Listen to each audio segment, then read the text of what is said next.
Rutin pemeriksaan kenderaan atau dikenali sebagai RPK. Assalamualaikum warahmatullahi wabarakatuh dan salam sejahtera.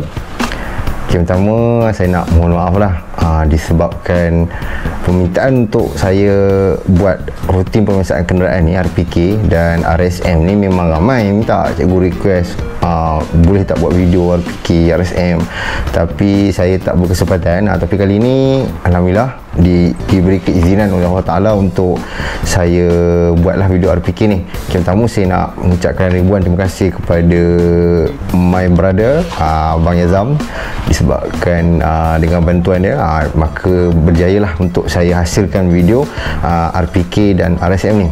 Cuma hari ni untuk video pada hari ni saya nak cerita pasal rutin pemeriksaan kenderaan. Dia tak macam kita presentation dekat sekolah tu, yang kita kena macam orang kata berpidato. Percubaan 1, 2, 3 Berdirinya saya hari ini dengan bangganya ingin membentangkan kepada pemuji-pemuji apa itu rutin pemeriksaan kenderaan. Jadi kalau calon tak dapat skor dalam RPK dan RSM ni sangat-sangatlah rugi. Okey, RPK pertama dalam RPK ni ada lebih kurang ada 23 perkara yang kita kena sebut. Itu kalau dalam kertas borang QTI kita boleh nampak ada 23 perkara yang calon kena sebut.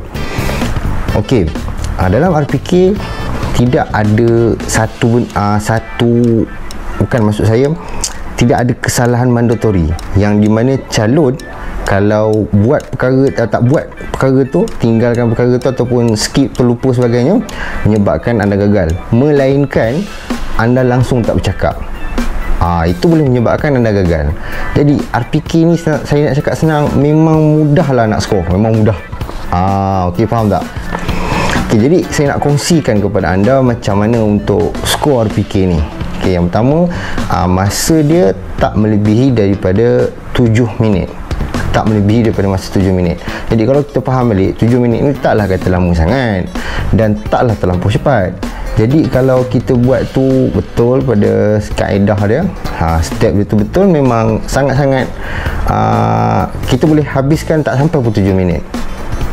RPK ni tip dia kita akan pusing kenderaan tu mengikut jam, bermula daripada side mirror kiri.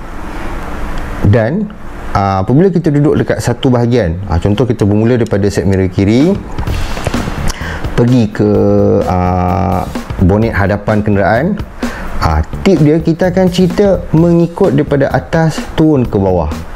Kalau kita nak cerita daripada bawah sampai ke atas pun boleh, tak ada masalah pun, sebab dia tidak ada mewajibkan. Walaupun saya sebut tadi ada 23 perkara yang calon kena sebut, tapi tak perlu ikut urutan. Faham tak? Benda ni memang mudah nak skor. Anda nak sebut bawah tu, contoh apa, nombor plate, nak start tu dulu pun boleh, nak start daripada atas pun boleh, tapi lebih baik kita bermula daripada atas lah, daripada cermin hadapan, bawa turun ke bawah. Dan ada beberapa part, macam contoh tayar. Tayar pun kita tahu dalam kereta kita ada 5 tayar, 4 yang kita nampak dan satu lagi tayar spare di boot belakang tu. Jadi kita akan menggunakan ayat, contohnya ayat tayar tu kita akan copy kelima tayar ni, kita akan menggunakan penggunaan bahasa yang sama. Jadi orang kata apa, tak susah. Cermin kenderaan, contoh bahagian kanan pintu, sama juga bahagian kiri, cermin dan pintu, kita pun akan copy sebab ianya memang benda part yang sama dan ayat pun boleh sama. Lagi satu, untuk buat RPK ni, untuk RPK ayat yang digunakan itu logik. Memang kadang-kadang ada calon ni dia cakap cermin hadapan dalam keadaan baik, getah wiper dalam keadaan baik, bonet hadapan dalam keadaan baik. Jadi kalau kita tak olah ayat tu, satu kereta lah kita kata baik, faham tak? Jadi kalau macam tu, duduk situ satu kereta dalam keadaan baik, itu bukan tujuan dia. RPK ni adalah untuk calon-calon mengenal pasti. Sebelum nak memulakan perjalanan, dari segi fizikal ni kita tengok pada luaran, kita nampak kereta tu kita dah boleh bawa, dah boleh drive. Maknanya kita ni bukannya jenis pengguna jalan raya, apa orang kata kita menggunakan kenderaan ni start enjin, masuk kereta terus drive. Itu adalah tujuannya. Sebab kita kena ingat kemalangan kebanyakan berpunca daripada kecuaian pemandu tu sendiri. Sebagai contoh, tayar. Kita tak mengenal kita tidak tengok keadaan tayar tu, kita terus drive. Apabila kita drive dalam keadaan tayar lembik ni, bagi calon-calon newbie ni, penting untuk anda tahu apa itu tayar. Maksud saya keadaan tayar tu. Kalau tayar tu contoh kempis, pancit, kita tengah drive ni kita boleh rasa. Jangan jenis yang orang kata main bawa aje. Ada satu cerita saya nak cerita dia beli kereta baru. Jadi bila beli kereta baru, tiba-tiba dia pakai lebih kurang setahun. Tiba-tiba kereta dia tak boleh bergerak, mati enjin dalam keadaan tiba-tiba orang kata tengah drive tu tiba-tiba mati enjin. Jadi dia pun call dia punya yang seller yang jual kereta dia tu. Lepas tu seller pun cek-cek, rupanya sepanjang setahun dia pakai tu, dia hanya isi minyak saja. Dia tak servis kereta. Dan sangat-sangat orang kata sadis lah benda-benda macam ni. Anda kena ingat. Sebab saya pernah cakap dalam video sebelum ni, bila kita drive kereta ni memang best, tapi dari segi maintenance dia yang tak best tu. Bukan saya nak cerita pasal video kali ni, saya nak cerita jangan beli kereta, bukan. Tapi saya nak beritahu kat anda, kita jangan kerti bawa je. Kita kena tahu semua benda. Bukan saya suruh anda edit komen, tapi benda-benda basic ni mesti kena tahu. Assalamualaikum tuan, saya Muhammad Azam bin Abdul Rani akan buat RPK. Lesen memandu saya tamat tempoh pada 12 hari bulan 8 2022. Saya mulakan dengan bahagian hadapan. Keseluruhan cermin bahagian hadapan tidak pecah ataupun retak. Perakuan pemeriksaan Puspakom dan cukai jalan tamat pada 22 Disember 2021.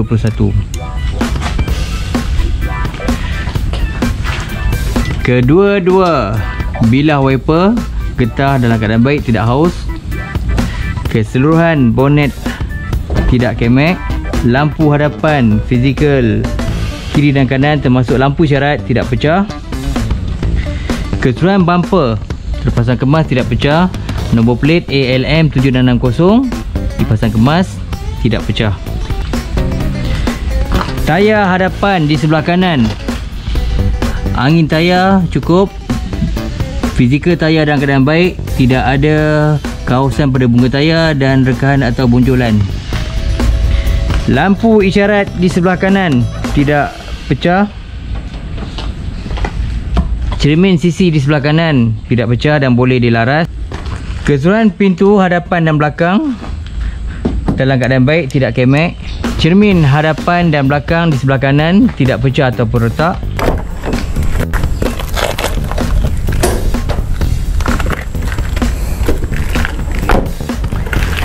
Tayar belakang di sebelah kanan, angin tayar cukup ikut sukatan. Fizikal tayar dalam keadaan baik, tidak ada rekahan atau bonjolan. Bunga tayar tidak haus. Keseluruhan cermin belakang tidak pecah atau retak. Lampu brek ketiga tidak pecah atau retak. Fizikal lampu belakang iaitu lampu isyarat, lampu undur, lampu brek dan lampu isyarat kiri dan kanan tidak pecah. Keseluruhan boot belakang tidak kemek. Bumper belakang tidak pecah. Nombor plate ALM 7660 tidak pecah atau retak.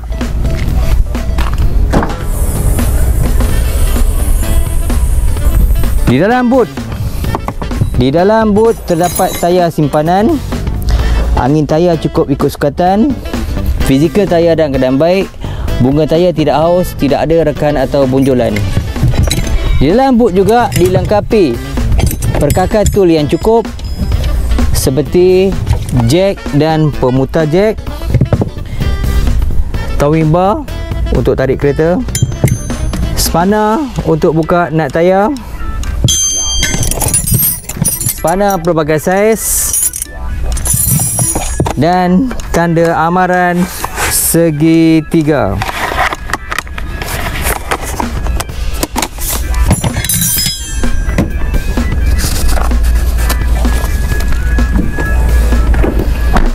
Tayar belakang. Tayar belakang di sebelah kiri. Angin tayar cukup ikut sukatan. Fizikal tayar dalam keadaan baik. Bunga tayar tidak haus, tidak ada rekahan atau bonjolan. Keseluruhan pintu di depan dan kiri, di depan dan belakang di sebelah kiri tidak kemek. Cermin tingkap depan dan belakang di sebelah kiri tidak kemek. Cermin sisi di sebelah kiri tidak pecah paras. Fizikal lampu isyarat sisi di sebelah kiri tidak pecah. Tayar hadapan. Angin tayar cukup ikut sukatan. Fizikal tayar dalam keadaan baik, tidak ada rekahan atau bonjolan.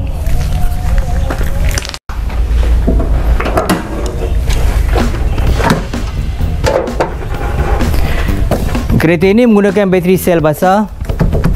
Air cukup ikut sukatan. Air di dalam tangki simpanan juga cukup. Air di dalam tangki radiator cukup. Kesemua sambungan hos berada dalam keadaan baik, tidak ada pecah atau rekahan. Minyak brek cukup ikut sukatan. Tali sawat tidak kendur, tidak merekah. Minyak enjin.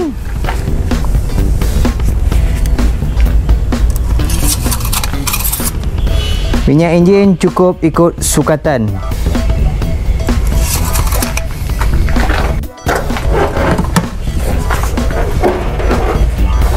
Sekian pemeriksaan RPK yang telah dijalankan.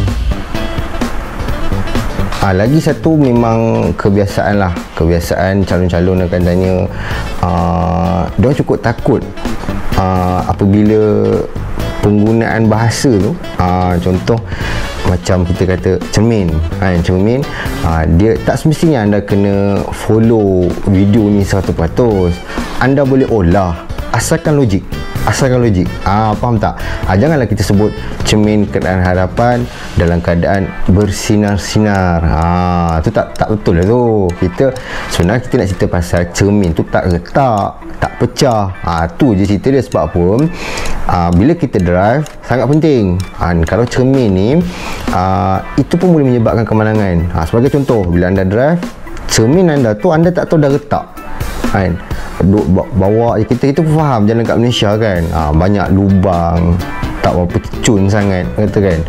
Bila kita drive, bumping sikit, tiba-tiba retak, contoh kena muka kita. Bila dah kena muka kita kan boleh berlaku kemalangan. Kita minta jauh benda perkara-perkara macam tu. Cuma itulah tujuan RPK.